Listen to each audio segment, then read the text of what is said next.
Somewhere in the middle of the two extremes lies a world of open discourse. Probing the depths of the in-between. Welcome to Gray Matters Radio with your host, Michael Devine. Good evening, everyone. Michael Devine here, Gray Matters Radio, for another riveting installment. It is riveting. I think we can say it's riveting at this point, Bill, can't we? It feels riveting to me, Michael. It does feel kind of riveting, and it's, I guess, for people who they've never been on the show or they've never even listened to it. Shame on you, but shame. We got to go through the spiel. So what is Gray Matters Radio? Well, Gray Matters Radio, it's a show that operates somewhere in the world of the in-between.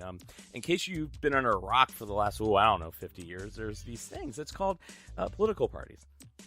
And this show operates somewhere in the middle, in between both of them, the area of the gray. I know it sounds crazy. I know it sounds like it's just this crazy idea, but I'm just a little bit crazy. I am a counselor, and I know crazy when I see it. So I figured I'm going to make a show called Gray Matters, where I'm going to bring everyone with me into the gray. Plus, frankly, I'm a little colorblind. I'm not going to lie. And I figured if all I can really see is gray sometimes, I might as well bring a lot of different people with me. I'm a little lonely. I have a little separation anxiety. I once locked myself in a car on my way to kindergarten, refused to leave. But this show ain't. How am I just now hearing this story of you locking yourself in the car in the last few weeks? I've known there's you a lot of time. stories. There's a lot of stories. I did not know this, or maybe I just didn't remember. Maybe one of these days I will tell it. Maybe we'll have a Revelations show. Maybe we'll. I don't know. So who am I? I am your host, Michael Devine. I'm I'm a counselor.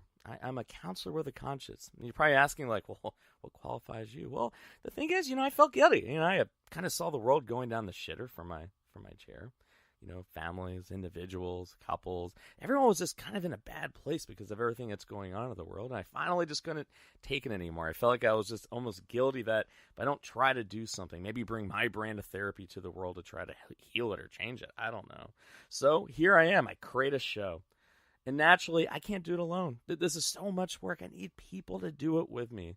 So naturally, my best friend, Billy Ray Reed. Hello, everybody. Hello again. Owner of the armchairqb.org. Yes, it is. So I figured if someone was going to come along with a ride for me, it had to be somebody that I trust.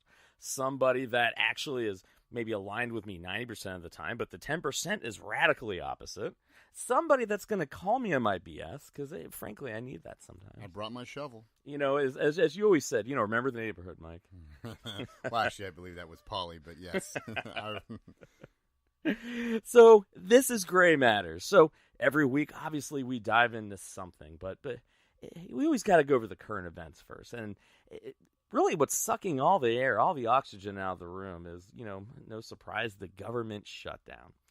We have 800,000 workers out of work right now. We have a president who basically just seems completely just hell-bent on just not giving into it. We have a Speaker of the House, and we have the Senate Minority Leader basically doing the same damn thing. I mean, you don't see any language of anybody even remotely even trying to compromise on anything. And so it's a bit of a shit show, isn't it, Bill? It's beyond a shit show, and it's now officially the longest government shutdown in history.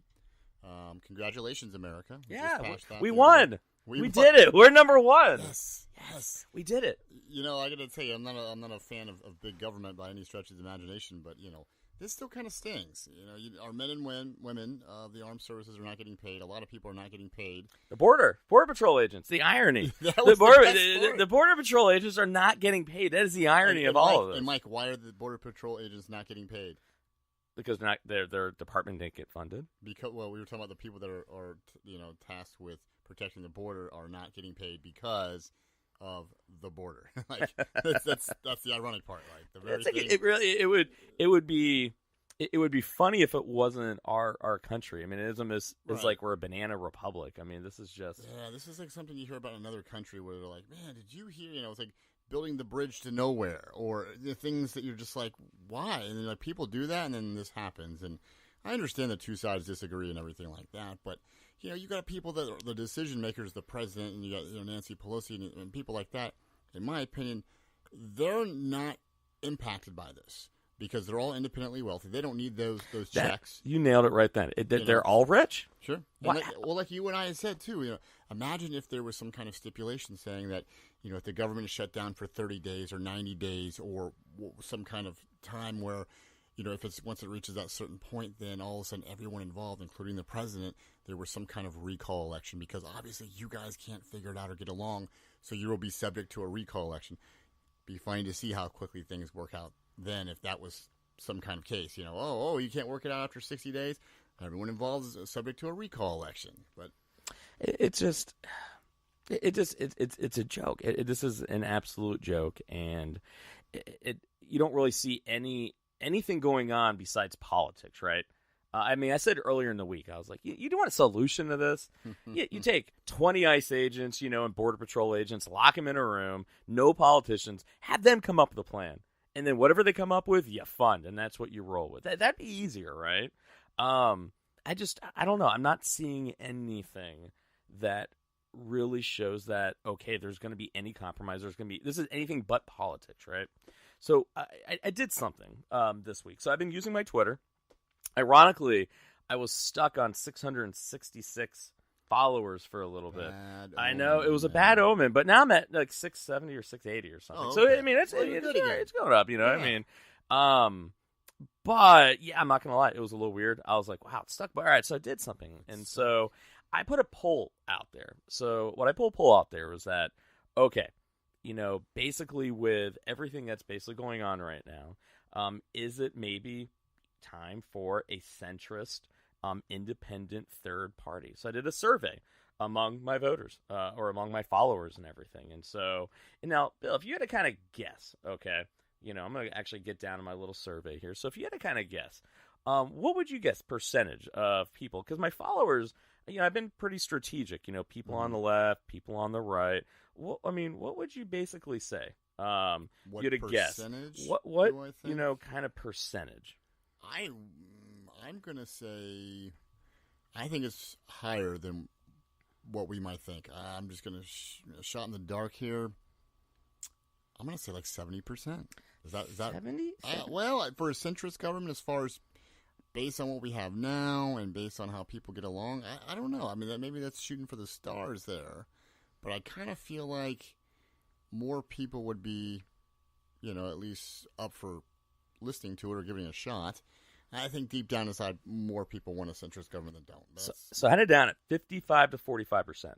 Out of 270 voters. I'm not saying it's a ton, but I think my followers are a good subset, a good sample size. I really do. Now, here's what was interesting. Okay, so this actually gets into tonight's basic guest. So the interesting thing was, I started putting out some information there about centrist, moderate, independent, because that's what I am. That's the whole point of this damn show, is about being centrist, about being moderate.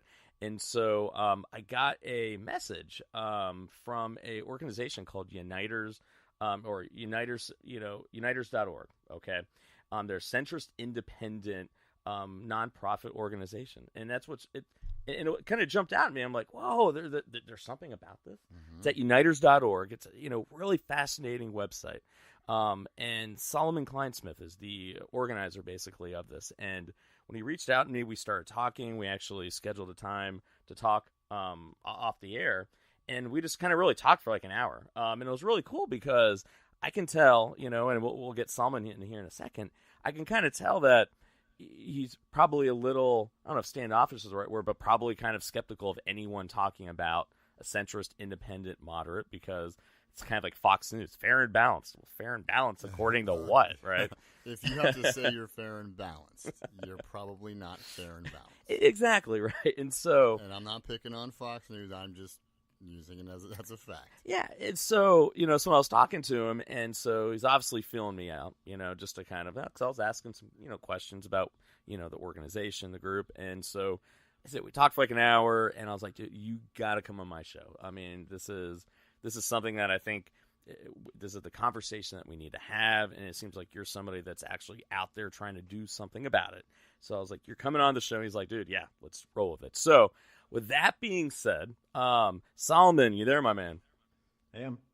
All right, Solomon. So tell everybody a little bit about the organization. Tell them a little bit about what your whole thinking behind it was, how you came up with the idea for it, and what you're hoping that your organization is going to be able to do. Well, first I want to say I'm happy that I broke your satanic curse of 666 followers. Thank you. I think I was really worried there for a little bit. But United.org. So years ago, in 2009 was the last year that I finally gave up on the Democratic Party. I had given up on the Republican Party years before that, and I just sort of realized that neither was going to be a home for centrists anymore. And I just discovered just last year, I looked this up in March of 2009 is when I first bought the domain name, United.org, the website name. And it's just, I've been pecking away at the idea ever since. First, it was just a website called Rise of the Center. It was a blog. That's why I have so many Twitter followers. And I was a blogger for a while. I got to be a reporter at the Democratic and Republican National Conventions in 2012. Really cool. Wow. I got to meet some interesting people. I've made some interesting connections. But after a while, after blogging for a bit, and after the disaster of the 2012 and 2016 elections, that I just didn't see much improvement happening, and just getting progressively worse. In 2016, getting significantly worse. I just thought that I as a person, I believe very strongly if you believe something, you put it into practice. And so I was at a point where I either have to do something about my beliefs or start saying that I don't really believe them. So that's like awesome. Like honestly, like that is like so cool. By the way, like I've talked to so many people. I think now that that's exactly where everyone's mindset is that I can be angry, I can be pissed off, I can just be bitter and cynical, or I can actually try to do something about it, and not just like, well, I'm going to organize and talk to a few people. It's like, no, straight up, like me, I'm doing a fucking radio show, right? Like Solomon's like, I'm gonna create an entire organization. So, just hats off to you, man, because I think that's something. Absolutely. We need to get more of that. I think that American ingenuity. I think it's not just about creating a product. It's not just about having a service that helps you make money, the American dream. That it's like, no, like with the internet nowadays, it really is about, if I don't like the way the world is, especially I think now that we're parents, it's that if I don't like the way the world is, like I need to do something about it. And it's sure. I mean, just saying one thing is not the same as doing something. And I think nowadays the way everything is, especially with technology and able to, the world's a lot smaller than it used to be in a good way. So I think that gives the opportunity for people to, with more common interests or common sense, to, like you said, unite. So I think that's fantastic. Absolutely. So when you started sitting in your head going, okay, I need to do something, like, was this like the first idea, or did you have even other thoughts or other angles in your head that maybe you could have gone to? Sure. I mean, like, I could have just stuck with being a blog, and it's not that being a blog is bad. We need people, sort of representing centrist views online too. That's why part of United.org, what we're going to do is going to be launching a website here pretty soon, actually, called Uniters Tribune. And it'll be a community blog, so anybody can log in and write, and we'll use our bigger social following and the following that we're able to build with the budget that when we start raising money to get our views out. And expanding on that, as me and you have been talking about off mic, about starting a podcast of my own, and then ideally starting multiple podcasts and trying to pull in people who I've connected with over the years to try to start their own podcasts as well. On top of that, expanding into the YouTube channel, and just basically, because I come from the world of online marketing, and it's mostly small business online marketing, but the skill set that I have, I want to apply that to the problem. And so it starts online, but then it has to come offline if it really wants to have an effect. And so I looked around and I looked for basically applied what I do with clients, where I look for a way that clients can sort of break through all the noise and make more money for themselves. But in our case, break through and meet an unmet demand in the political landscape. And there are organizations doing all sorts of stuff, but there's nobody in the center that's sort of acting as a catalyst. And so that's our primary goal. I even call, myself lead catalyst at uniters.org, because everything that we're planning on doing is designed to help,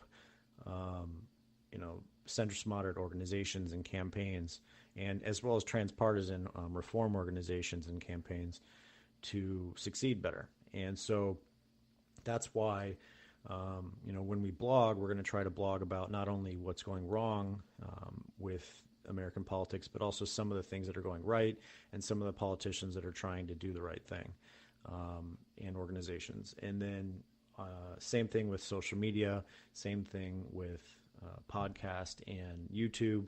And then when we start our local chapters, which is what we're going to do as soon as we start to build sort of a critical mass online through all those different channels I just talked about, the point of those chapters isn't to build an organization of our own, really.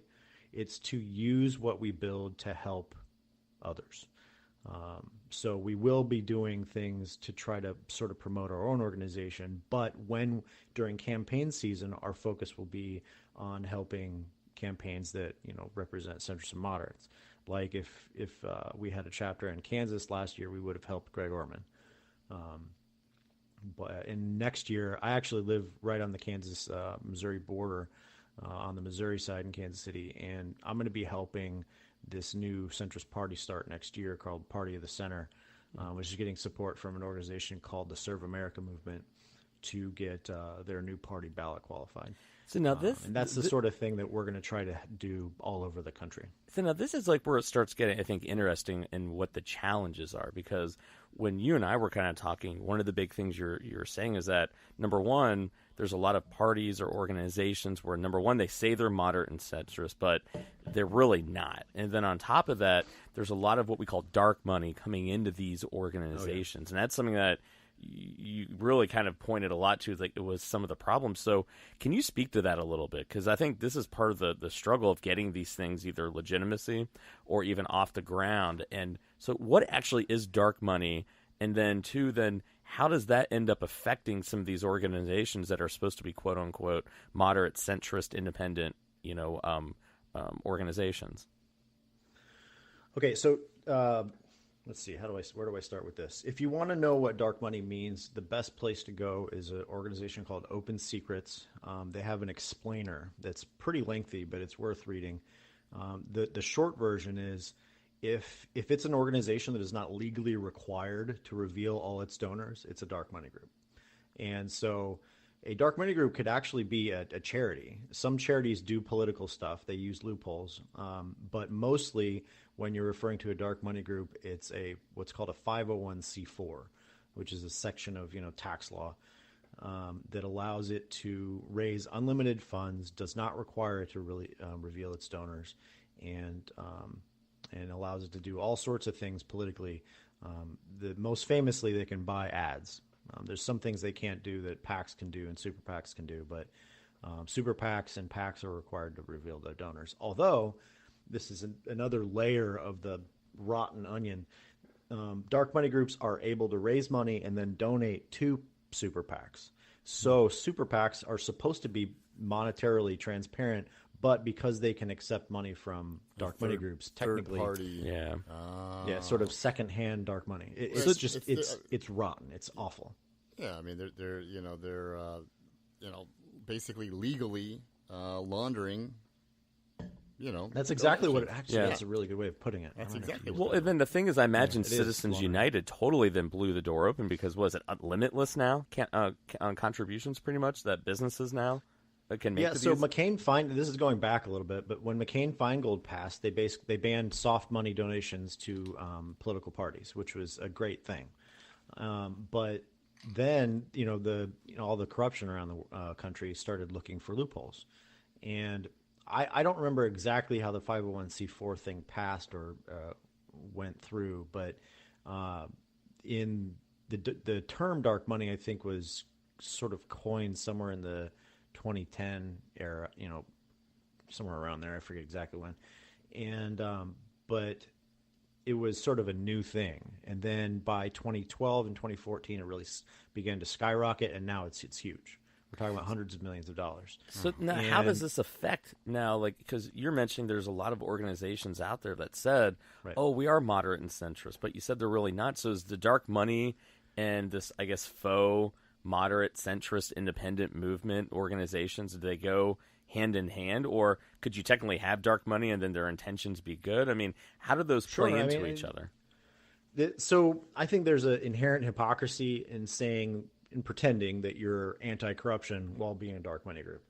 The organization Represent Us is a dark money group, and they're an anti-corruption organization. This is inherently, I think, hypocrisy. And that's like saying you're anti-cancer, but yet you're getting money from the cigarette companies, basically. Cigarettes. Yeah.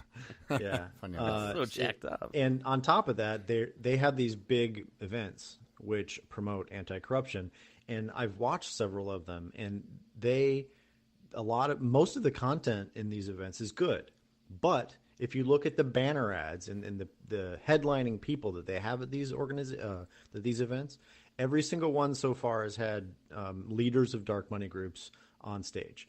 If the primary banner of Represent Us's next event, right in the center is a woman named Nina Turner, who is the president of Our Revolution, which is a dark money group.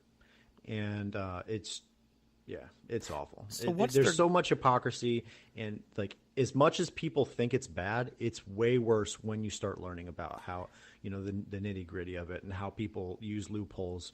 And there is an argument that we should use fire against fire. And I get that. I just disagree with it. So what's their end game? I mean, because I think you look at like the Koch brothers, Americans for Prosperity, the Heritage Foundation. You look at a lot of these conservative. Yeah, you look at their job is to basically, change policy, lobby that's going to help basically their constituency, right? So when you look at with some of these more independent, moderate groups, what's the end game for it? Because it is kind of moderate and centrist technically. I mean, what is their game then? Like, what are they trying to do by hiding the money and hiding where it's really coming from? I mean, there's really no way of knowing that side of it, and then that's the problem. I think, I know because of polling, the vast majority of the American people think that if you get involved in political activity, you should have to reveal who's funding you. I think that's a pretty 100%, basic yeah. thing. Absolutely, that's a no-brainer. But you get the people that pass those laws are benefiting from this. So good luck getting that. Well, that I've never been able to understand is the whole rationale that they used for Citizens United was that because corporations are Americans just like everybody else, by limiting how much money they can give, you're limiting their free speech basically. But the irony is that you basically pass a law.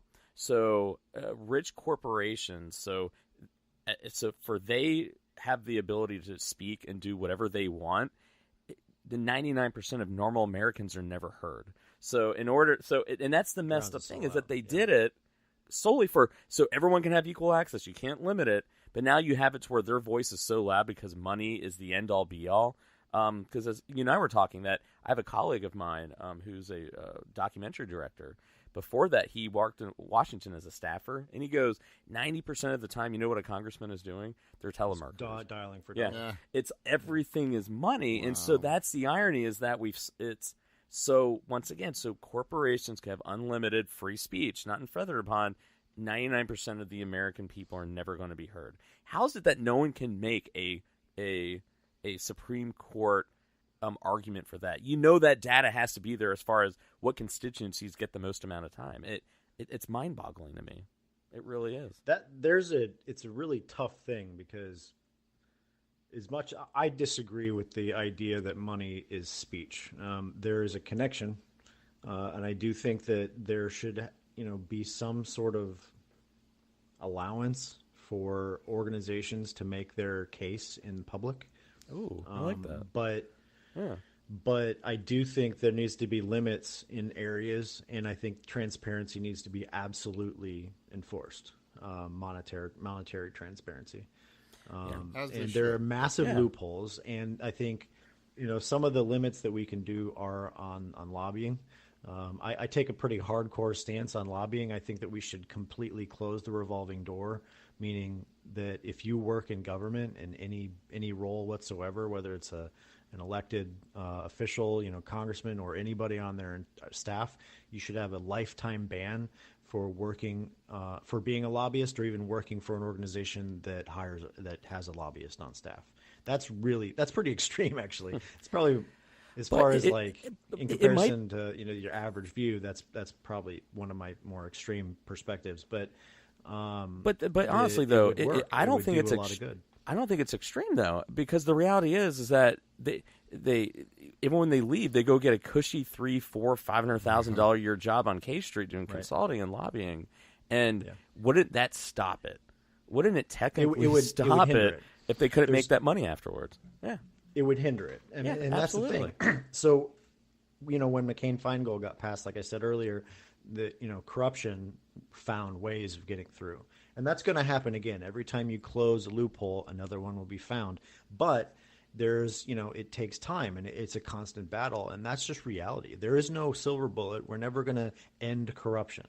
And anybody who sells you that is selling you snake oil. And there's a lot of that too. It's human nature. I mean, we have to fight it, because we can make things better. It is better than it used to be. Like the corporate rich person used to be able to literally just give $1 million check to the Republican National Committee and have a massive amount of influence directly over political parties and campaigns. Now there's all this indirect stuff, and there's problems with that. Like outside groups is the problem now. So we close that loophole eventually, someday, over the rainbow, and and then other problems will arise, but hopefully there'll be lesser problems. So now we can solve these problems. These are not insurmountable. If we just close the lobbying loophole that I just said, even if it wasn't quite so extreme, and we just said politicians were banned from being in doing lobbying for a decade or so. A lot of times it's usually just 3 years, which I think is too short, but. So there's lobbying gets significantly hindered. If we make transparency 100% required in all organizations that spend a single penny on politics, that would close another loophole. If you made it so, super PACs had limits to how much individual can donate to them.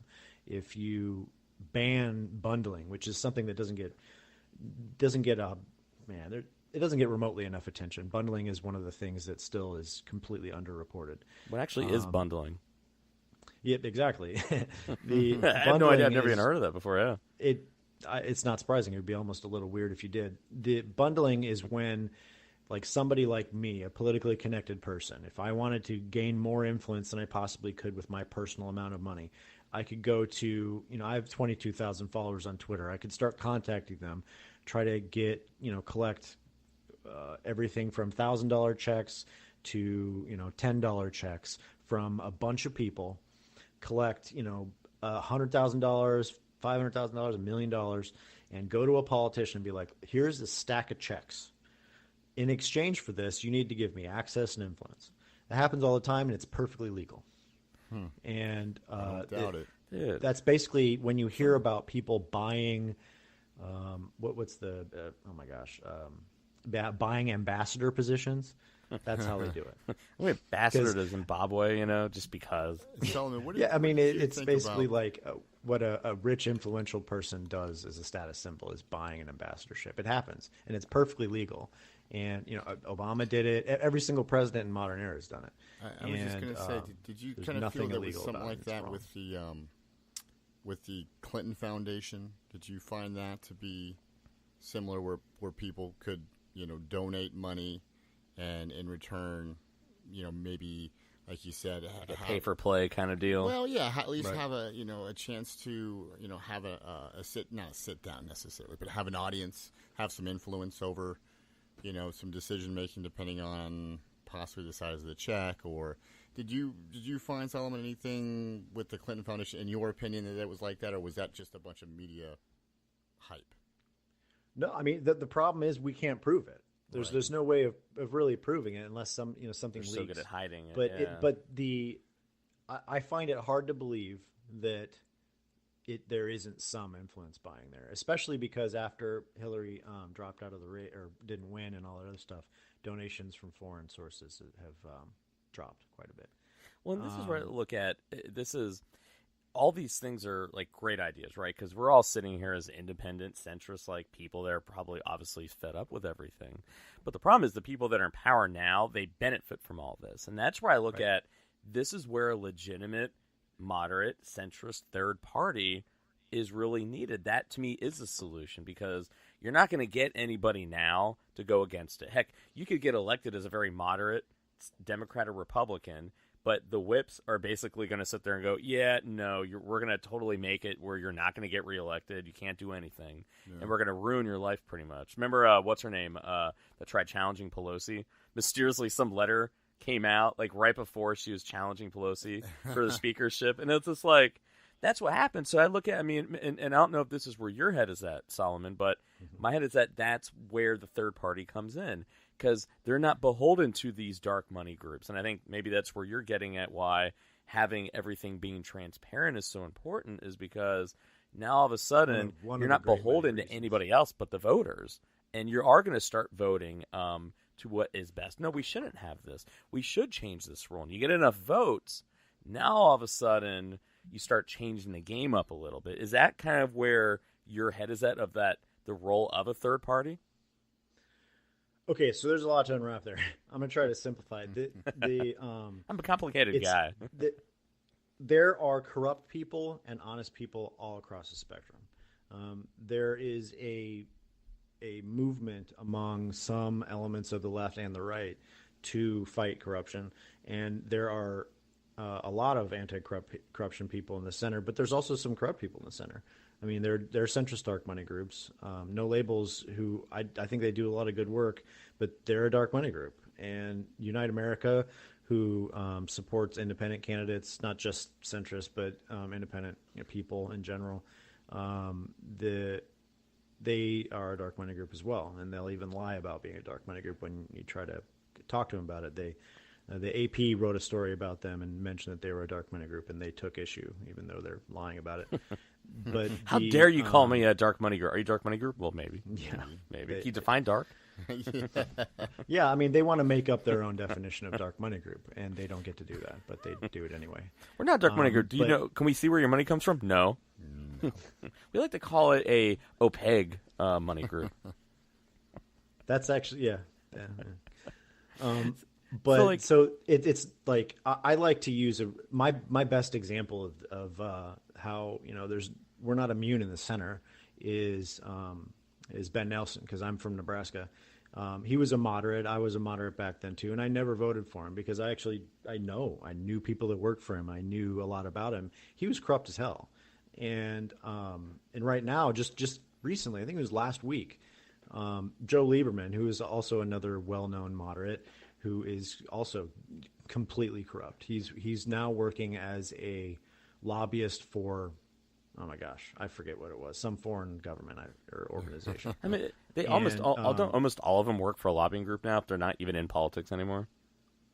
I don't know. A lot of them go back to law practice. A lot of them go into business. A lot of them do, get on a lot of boards. I was just going to say a lot of boards. A lot of things people do after they retire. Contractors and. Right. With Cheney, because when they leave, they have all these inside connections, so they can try to help push legislation through. They can find out what the leverage points on for certain things. And sounds like the mafia, doesn't it? Well, it is very much like the mafia. We joke about it all the time, but we talk about there's when you're doing business and there's conflict of interest, and it just seems like everybody else has to abide by these rules, but when it comes to our politicians, we seem to look the other way, or at the very least pretend it's not happening, or like you can sit on a board of directors, but then you can also be involved in politics and be influential on policy. But like if I go out to dinner with one of my clients, like or something like that, like I can't accept a gift anything higher than like $50, I have to report to my human resources to see if I'm able to. Otherwise, you know what I mean?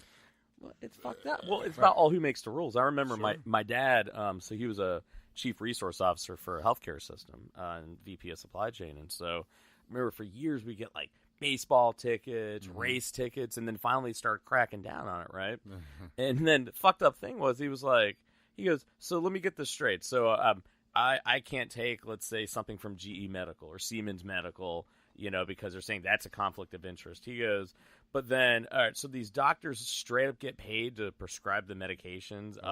They go at these retreats where it's like, oh no, you get a speaking per dia stipend in beautiful Bahamas, right? He goes, that's what's fucked up is that it's all about who makes the rules, and it's a big giant joke, right? And when I was younger, I worked at a fancy steakhouse, and they had this room in the side that they had meetings, and I think most of the memorable meetings that were memorable that happened that I remember were when we had groups of doctors come in from different sort of medical devices or drugs, and they would have a quote unquote presentation that was supposed to be about educating these people about their device or drug, but really all it was here, come here, look at this slideshow, and then eat this $200 meal.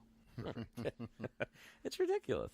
So now flash forward. All right. So we're from where we're at right now.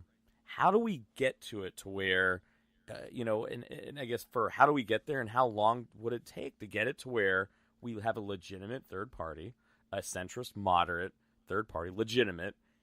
How do you get from where we're at now? Because I imagine if you start making some noise, let's say you start going, 5% of Congress, 10% of Congress, 15%, 20% of Congress. I imagine they're not going to be happy, and they're going to, we'll just say that they won't take kindly to people coming in there and maybe disrupting their money pot. It's like in the mafia. Remember in The Sopranos when was it Jamba Juice or like the coffee bean came in to the street, and then they go and of course they go, we don't like this, so they go in there, oh, we need you to give money to the local the neighbor protection, and well, we can give you that. Well, what if we break your legs? I don't know. I mean, they'll just my health insurance paid for it, and they'll just send me into it. The manager was like, they count every coffee bean.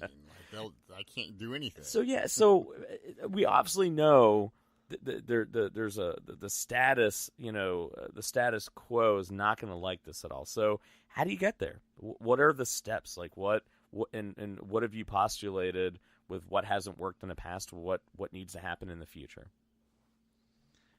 Boy, that's a big question. It will take a very long time, and it's going to require a lot of work. What needs to happen in the beginning is starting to happen in a few different places, but it's mostly the organizations doing it are very poorly run because they just don't know how to run a political party, and one of the biggest things that's hindering some of them is the idea that you can basically run a political party and start an opposition to the two major parties with what basically amounts to pocket lint and your free time, and just like a hobby. You can't. That's not how it works. It needs to be, if you want to be an officer in a political party, you've basically just taken over your life. It's a full-time job. Do you think you need insiders, people that are dismayed as part of the system now to basically be part of it? People that kind of defect, you mean? From basically, other parties, defect. Like enough, and not, like good you intentions too. Like, yeah. do you think that's necessary? There, in a way, yeah. I mean, because if you look back at how the Republican Party formed, it was out of the ashes of the Whig Party. There was a segment of the Whigs that defected and joined the Republican Party, and we're going to need some of that too, and that's already happening to some degree. There's people who, like, there's an organization. This is the most hopeful thing that I'm seeing, and because they know what they're doing. There's an organization called the Serve America Movement, or SAM. And they are a 527 organization, like Uniters.org is going to be when it launches, which means that it has to be monetarily transparent, which is very important to me, obviously, but I think bodes well for them in general. I've also talked to them. I've met with them in person. They actually know what they're doing. They have political experience. People from the Republican and Democratic parties that are, displeased with the extremism, corruption, just the being out of touch. And they understand that you need to start in the local and the state level and build state and local parties from the ground up. It requires, old school politicking. You can't do it just by starting a blog and a website and calling yourself a party. That doesn't make you a party. You need to do the work of getting ballot qualified, like I was talking about earlier with the Kansas party, which was launched by a professor, so it's not surprising that he actually knows what he's talking about.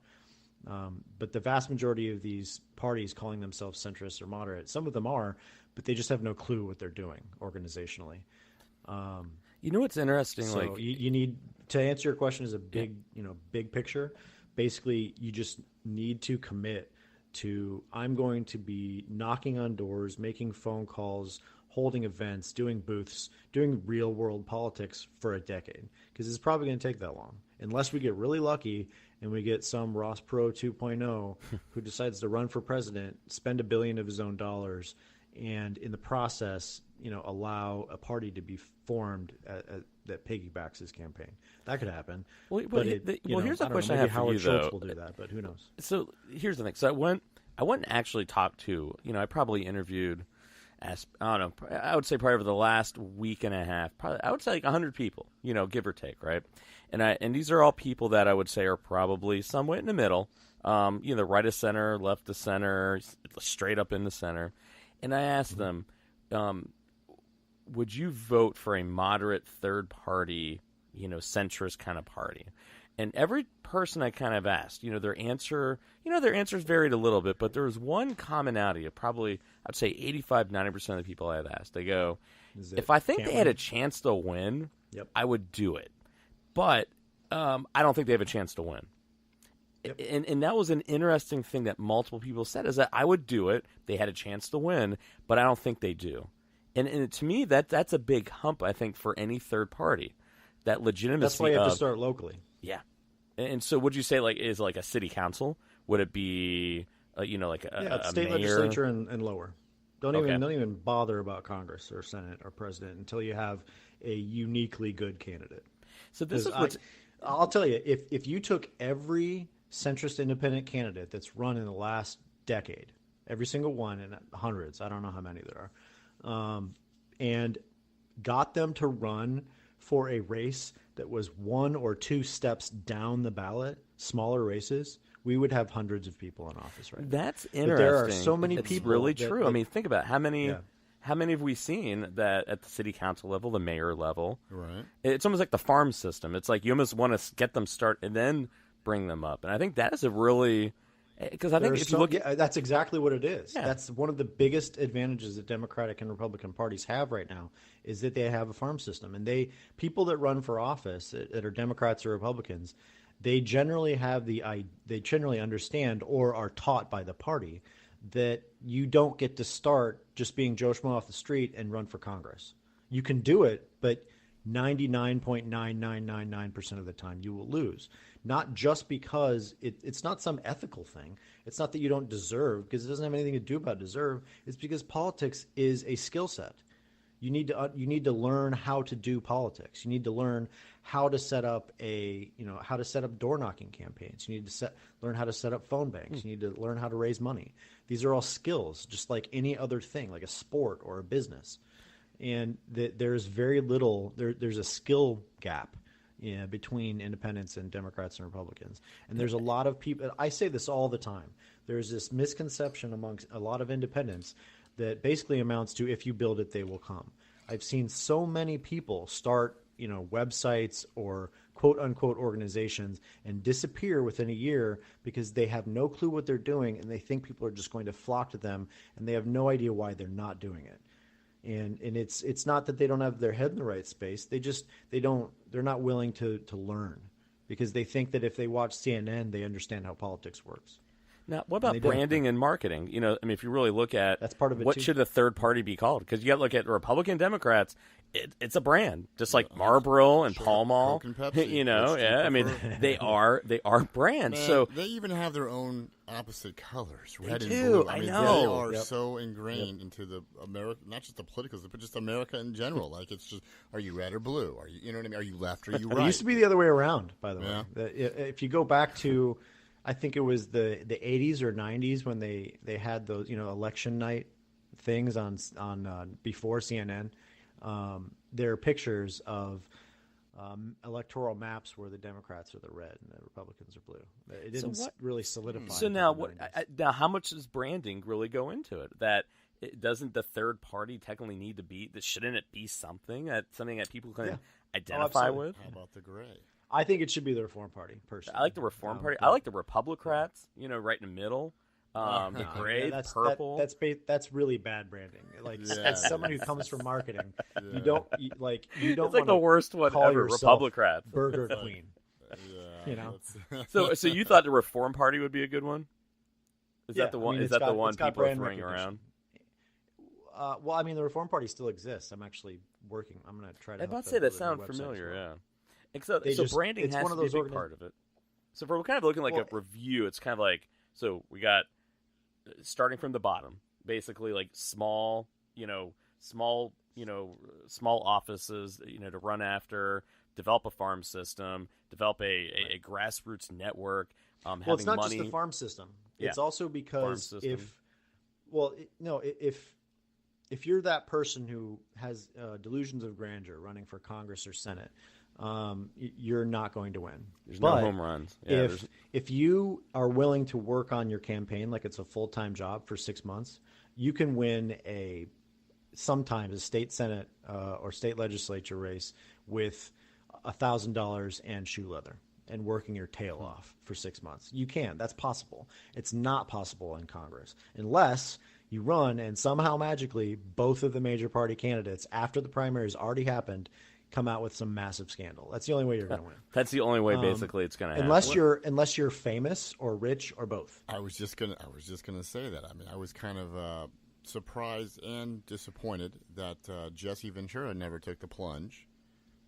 With at one point he had some momentum. He kind of went at least some name off the rails. Yeah, well, that was the problem too. Was like, then he went into his whole conspiracy show where he grew his hair out long. Not that there's anything wrong with those things, but to America, they don't. He had some decent ideas. Well, he got elected governor. He did. Well, politically, he was a good 20 guy. years ago, I think it was 20 years ago, was elected as a third-party candidate, the mayor or the Independence governor, Party of excuse me. Minnesota. Yeah, Minnesota. And before that, he was mayor. Before that, of a town, I think it was Brooklyn Park, maybe is what it was called. But, I always kind of thought if anyone was going to do it, him, because he was famous prior to running for political office, and then even more now. I mean, he was all over the place. So I was kind of surprised that he never, and I want to say at one time he might have even mentioned thinking about possibly on the reform. Was it supposed to be Ventura and Howard Stern? We're going to run for a little bit. Yeah, Howard had told Jesse he would run with him. And I was like, man, you know what? This might be one of those times where, as crazy as Howard is, and he might have. It's almost like the Trump thing. He might have enough listeners to put him over the top. Yeah. Well, as soon as Ventura started, kind of going off the deep end, he jumped the shark with the whole conspiracy theory nonsense. Yeah. There was no serious campaign that could possibly come of it after that. Now, Solomon, I do have a big question for you now, because this is something, because I've toyed around with the idea. Where I live, it's called Orange Township, which is like the smallest. It's like a really small, like a little not a subdivision, but a little, the way Columbus is kind of broken down. You have Columbus, and then what part of Columbus, and you have like the little suburbs, right? And so I live in Lewis Center, which is Orange Township. I've messed around with the idea of running for city council because it's like the super concentrated area, but there's a decent amount of money basically in it, and it's just a complete shit show, right? Now, the thing that I've realized is it's data. Data is the big thing that helps you get elected. So if you're going to put together this knocking on doors thing. You need the data to figure out, where the voters are, where you should target, where you should target your finances, how you should. So is that going to be part of what you do as well? Of if people want to organize, is there a central database of data? Because I know the database of data is the big thing where Republicans. Remember with Bernie Sanders, the DNC, what locked them out of the data. So is there going to be like some centrist, independent, moderate data that these grassroots organizations can go from? Okay. So this is big picture, and I'm happy you brought it up. I haven't had the chance to talk about this on any podcast I've been on or anything. But so there are things, I forget what it's called on the right. I think it might be called Aristotle, or it used to be. And on the left, there's the VAN or voter file. The two major parties have these massive databases that when you run for office as a Democrat or Republican, you have to spend a lot of money. It's like $3,000 a month to just access it. Pocket change. But what you get is exactly what you just said. You get basically the voter information for the last 20 years of everybody in your district. And, and every time that a campaign in the past, 10 whatever years has knocked on their door, you get to see what that person who knocked on their door recorded. We need that in the center. I know exactly how to start it, but it would require an enormous amount of money. And I don't have that money. And so that's one of the many reasons that we're starting an organization, not just, a blog, is that we need to raise money for these sorts of things. Because I look at that's the biggest part, because even if you organize everybody communicating, talking, working with each other, there has to be some centralized database where people are giving that data up, because that data is king. I mean, with anything in business and analytics. Well, in politics, I remember doing volunteering for Republican and Democratic campaigns in the past. There's a saying among some political professionals that the list is the campaign, because the last I'll give you a material example. The last couple weeks of the campaign, you stop going out and trying to convince voters. What you do is you find all the people who you have contacted who have told you that they're a supporter, and you try to get them out to vote. It's called GOTV, get out to vote. And without that list, your chances of winning are substantially smaller. And so to answer your big picture question, yes, the data is super crazy important, and that's one of the reasons why we need a party and we need an infrastructure. Every time a independent campaign launches, it starts at the 50-yard line, 50 yards behind major party candidates. And because of the lack of infrastructure and all their stuff, it's just a lot harder to win as an independent. And that's where I think which is one of many reasons why people running for high office without a party, it's usually the wrong decision. But I think that what's interesting about all this, is it's not sexy, the work that needs to be done right now. I mean, literally, it's kind of like, I want to build a big-ass fucking mansion, and all I can do for the next 5 years is lay piping down that's just going to go to my badass house. And it's not exciting, in but a way, that's what that's what it is, though. Yeah. And there's other organizations working on the frame and the foundation and whatever. I talk about Unitedist.org as more of the foundation of a movement, because no organization is a movement. That's another one of the big red flags. If an organization calls itself a movement, it's probably selling snake oil. But we want to help, there's already basically in the center of the American political spectrum a mountain of dry tinder ready for the right spark. But there's reasons that spark is not happening and not catching. And part of it is there's just this lack of infrastructure for people to go through. And we're hoping that we can help build some of that and make it more likely that a movement will spark. And if it happens, make it more likely that movement will succeed. And I think it's awesome, man. I really do. And I look at the more people, the more areas of expertise to get involved in, that's the answer. I look at that's kind of why we're doing more from I think on the media, kind of side, because definitely. Think about it, think about what Tucker Carlson said this week. I don't know if you were paying attention.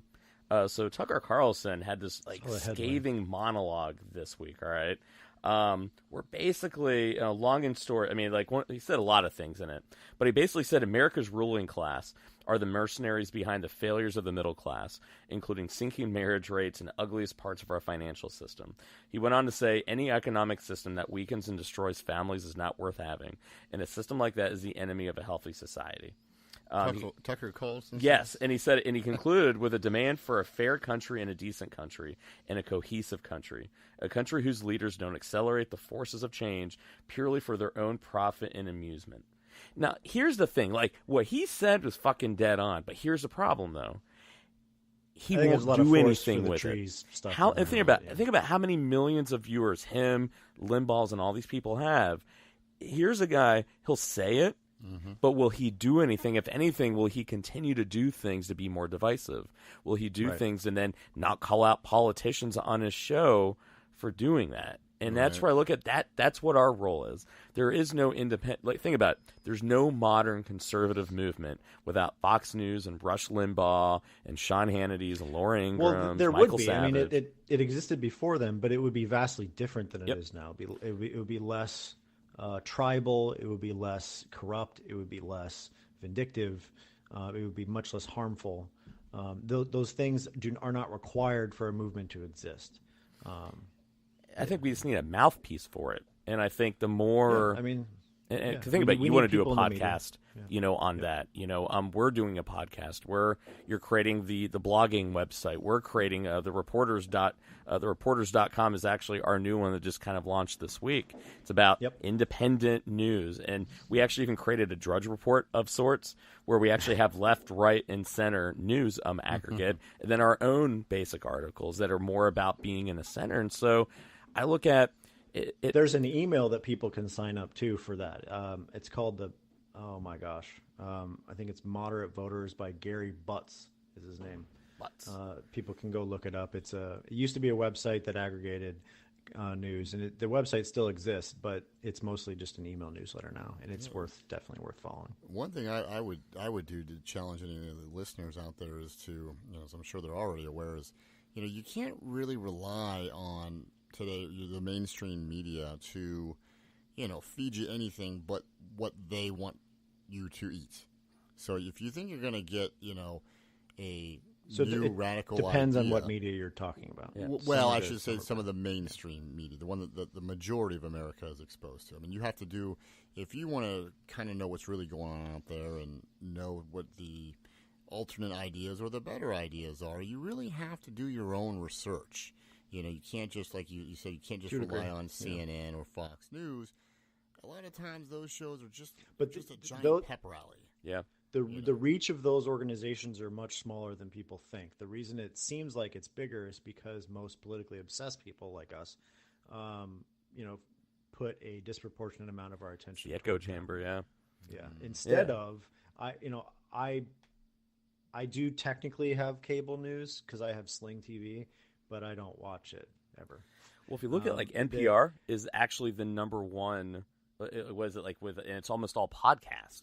That they're giant network and that more people are listening to podcasts. I used to write for one of their websites. Yeah, it's amazing, and that's the thing. And you're absolutely right. It's the problem is there's a lot of noise out there, and it's a matter how can I develop something, or how can I create a network where it's like one voice, just through different people. And that's where I look at and just looking at the time here. I'm going to wrap things up here in a minute, but I look at. And if you really listen to what we're kind of putting down there, is that any of us who care about finding solutions and developing a legitimate centrist, third party, is that, guys, it's going to take a while. And we all have to do our part. We have to start small. We have to organize. And we have to be willing to put the infrastructure in. We have to keep our eye on that, because the second we start trying to skip steps, get there quicker, that's where we lose. And every step is important. If you want to do that, join the Serve America movement. Donate money to them. And I think if we can get people to do that, and then if we can, bring more. And I look at through the media and the shows, we can bring more people in and going, you're right, I believe in that. I am willing to do that. And then they start following, and then all of a sudden we get this synergy, this movement kind of going forward. And I think you're right. There is so many of us that feel this way. It's just we've been so duped into looking for the home run, the candidate, the Ross Perot's. And it's like, no, it's not going to happen that way. We're going to have to do some work. If you build it, they will come mentality. Without a doubt. So Solomon, tell everyone where they can find you. Twitter, website. I know you said the website. I don't know if it's quite launched yet, but where can people find you? Let them know. Yeah, so you can find us at uniters.org, but the website's under development. The design that's up right now is actually going to be completely replaced in, I would guess, 2-3 weeks. And the next thing that this isn't going to be a typical launch. Like, I come from, the tech world, so I'm going to be rolling these things out, and it's going to be sort of a, how do I say this? We are going to have an official launch at some point, but I don't know exactly when it's going to be. It's going to happen when we're ready. The next thing that's going to be rolled out after the website gets redesigned is going to be the Uniters Tribune, which is going to be a community blog. Anybody can log on, create an account with their Facebook account, and then start blogging. And we're going to use our social, reach. I've got about 30,000 social followers across Facebook and Twitter, and we're going to start building up our following on other social networks and growing on Facebook and Twitter faster once we start raising money. And so you blog on there, you write a good blog post. Not everybody's going to, make it to the front page, but it's kind of like Huffington Post. But if you write a good blog post, we'll share it across those social networks. You get a lot more eyeballs. It's not the kind of thing anybody is going to make money off of. It's 100% volunteer. But that's what's going to take them. Yeah, exactly. After that, like me and you are talking about starting a podcast, at least one. I have ideas for multiple. It's just a matter of time. If Uniters.org raised enough money to actually pay me so I could do this for a living, then I'd have at least 3 or 4 podcasts, and I think that would be beneficial. Especially because I have a lot of connections with different organizations and some people higher up that I could get some big name people on. And on top of that, a YouTube channel, we really need that. We don't have that. Like the left has, the Young Turks, and the right has like the Blaze and all those like quote unquote classical liberal people who a lot of them pretend they're centrist, but they're not. That are getting a lot of attention. We could build that as well, and we should, and we need to. And then start to expand into the local groups, and we need volunteers for that as well. If you want to find us, just like Uniters Centrist on Twitter, just search uniters.org on Facebook. I think it's Facebook/uniters.org with no period. But also, like I said before, I want to be a catalyst. Anytime I mention us, I want to talk up other organizations that are also doing good. I think the biggest organization I mentioned earlier was SAM, or Serve America Movement. Look them up. They're doing really good work. If you want a centrist party to happen, they're the organization right now for that. But it just, there's anti-corruption organizations. There's an organization called Issue One that I think is probably the best anti-corruption organization out there right now, doing really good work as well. Love it. So we got some, basically, long story short, we all got some work ahead of us, but I think we all got the stomach for it. I mean, I think it's a broken system. It's going to take some elbow grease to get it back the way our founding fathers meant it to be. Yeah, put your money where your mouth is. If you actually believe it, the way that you can prove it is by doing something about it. If you just want to complain, you're not helping. Yeah, and I want to have you back on. There's 2 angles that we don't have time to talk tonight, but I know one is, in the meantime, what is the way that, this organizations or movements like this can help shape the current dialogue with our existing candidates right now? Then 2, the whole idea of, I always had a joke of making a book or making a documentary called Fear and Loathing in the comment section. The dialogue of how ugly people are with each other. And so I want to talk about the role of that too, because I've had to police my comment sections, my Twitters, and really had to work hard to control that aspect of it. And so I would love to get you back on for that base. Even. I think we have an unusually good follower base, in large part because I block trolls. I just block them. Yeah.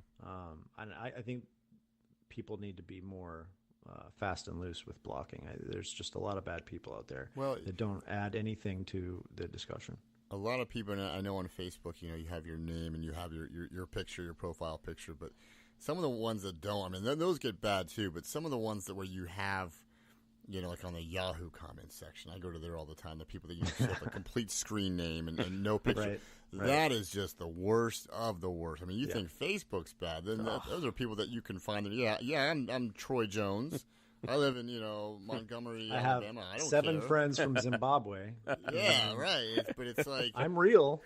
I promise you. Yeah, it's some of those are just, it's crazy. And it goes to the territory, And so I think I want to have you back on so we can talk about that. And, so I know a lot about that, actually, because of the work that I do.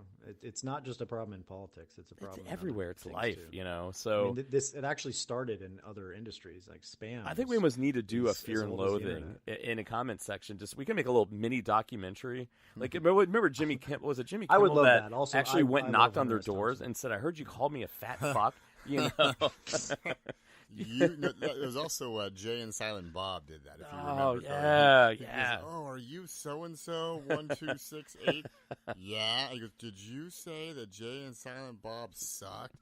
Yeah, they suck. They beat the crap out of them. Is this what you're saying? Is what you're advocating? God, the psychology behind that one. So we'll go into that one. But Solomon, my man, thank you so much for coming on. Honestly, it's so good to hear just new solutions and realistic, and I dig it, man. So definitely gonna have you back on, Bill, my man. As always, it's real, and I'm glad. Real. And I'm glad this week you don't have the sting of a Bears loss. Just the sting of an Eagles loss. I know.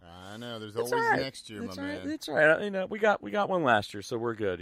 So, but Bill, my man, thanks as always. Solomon, my man, thank you so much for coming on, and I think we're gonna wrap that one up then and everything, right? So. Just remember, just always do this at the end of the show, but I always love it. Just remember, next time someone kind of starts asking you, hey, man, you a Democrat? You a Republican? Say, fuck that noise. My ass is gray. All right, everybody. Have a good night. Peace.